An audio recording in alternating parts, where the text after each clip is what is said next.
কে রাজু সকাল দেখেছিলি কামের কথা? কইলাম তো রে, এখন মনে কর কইলো রং দিনে নাই তো কাজ করবো নাই রে, ভাল লাগে না আর বয়ে থাকতে। তো চল ঘুরে আই, মনে কর দিবি কানকে দিয়ে ঘুরে ফিরে আই।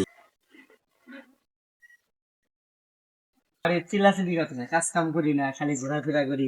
তার মনে কর যে না খাইতে রাত্রি ঘুমাই গেছি যে। আরে বেটা, কালকা জানো আব্বারে কইলাম কাম কাজের খবর নিতে, কি আর করবো। এখন মনে কর গেছিল, আজকে ওই মনে কর দুইটা জায়গায় গেছিল, কিন্তু যায় জিগাইতেছে কাম পাইতেছে না বৃষ্টির কারণে। তো কাম নাই, কাজ নেই কে, তো পিছাই দিছে। তো দেখ কি হয় পরিস্থিতি, একটা এক জায়গায় যামুনি দুপুরে, দেখুন কি কয়। ঠিক আছে। জানোস রাজু, পরিবারের গালাগালি এসব আর ভালো লাগে না। আর মনে করবে অল্প বয়সে বিয়ে শাদী করছি, তার মনে করবে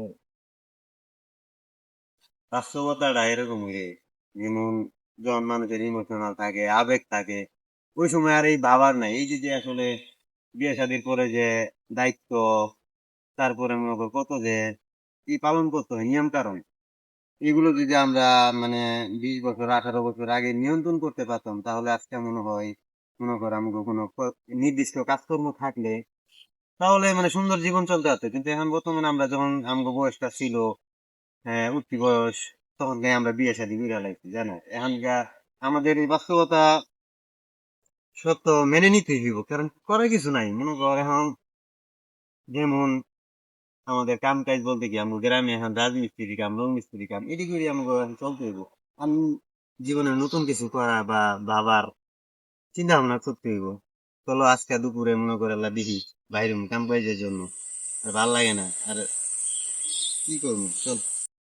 নাই নাই রে, ভাল লাগে না রে, ঘুরতেও আর ভাল লাগে না, বয়ে থাকতে ভাল লাগে না। চল কাম দিচ্ছে বাড়ি বাড়ি দিয়ে জিগাই কাম কাজ পাইনি, রঙের কাজ। চলো।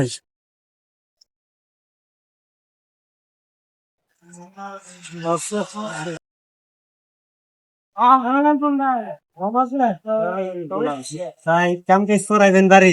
কাজ কাম তো করা বাড়ি চাই, কিন্তু ভিতরেতে কাজ কাম করছি টিয়া বুঝা তো সস ও ভাই, দেরি হতে যাবে। আচ্ছা দেখো আসেন তো ধরেন তো জিগাই দিই কাম কাজ পাওয়া যায়নি, তো আপনার এই অবস্থা, কি অবস্থা শুনতে?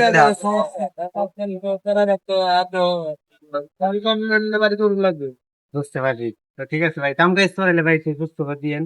আচ্ছা তুমি ঠিক আছে, ভালো থাকবেন। চলো দেখি অন্য বাড়ি যাই, দেখি কি অবস্থা।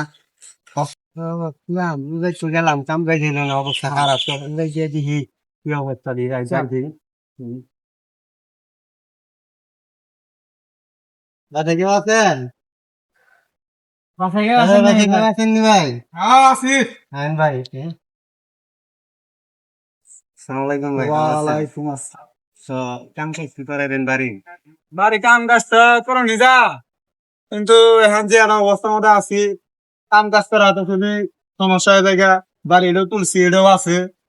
এখন কাম কাজ তো করলে করা গেল নেই, হাতে টিয়া পয়সাও নাই। এখন কি দিয়ে করি? তো কাম কাজ যদি করাই তাহলে আপনি করে কমুনি। তো ভাই, আচ্ছা, তো কমুনি। ভাই জানেন কারণ, তাহলে ভালো থাকবেন। ঠিক আছে। আল্লাহ হাফেজ। বলো। কি করবো শ্যাম, এখন যে একটা অবস্থা, কাম কাজ দিতে পাইতাছি না। মনে কর দেখলি তো গেলাম, দেখি কি করা যায়। এখন মনে কর আসলে দুঃখ ছাড়া কিছু নেই, দেখি সামনে ভবিষ্যৎ আল্লাহ কি রাখছে।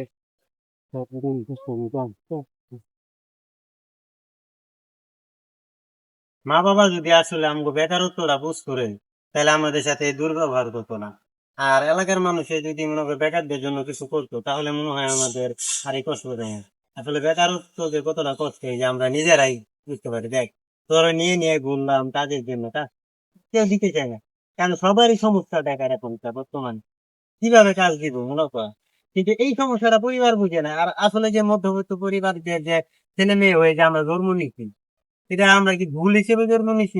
না, ভুল না, কিন্তু আমরা মনে করি। কারণ মনে করি আমি, এই মধ্যবিত্ত পরিবারদের যে ছেলেদের যে মানে যে পরিমাণে পরিশ্রম আর এই যে যে কষ্টগুলো করতে হয়, আসলে এই পৃথিবীর মানুষ বুঝবো না। প্রত্যেকটা মানুষ নিজের দায় নিজেরই বুঝবে, আমি মনে করি। কারণ তুই কি মনে হয়? যে পরিবার তো বুঝে না, লোকজন কাজ কামও দেয় না, পরিবার শুধু টাকা চায় আর দুনিয়ার প্যারা। টেনশন মানে অতিরিক্ত টেনশন এটা আর ভালো লাগে না।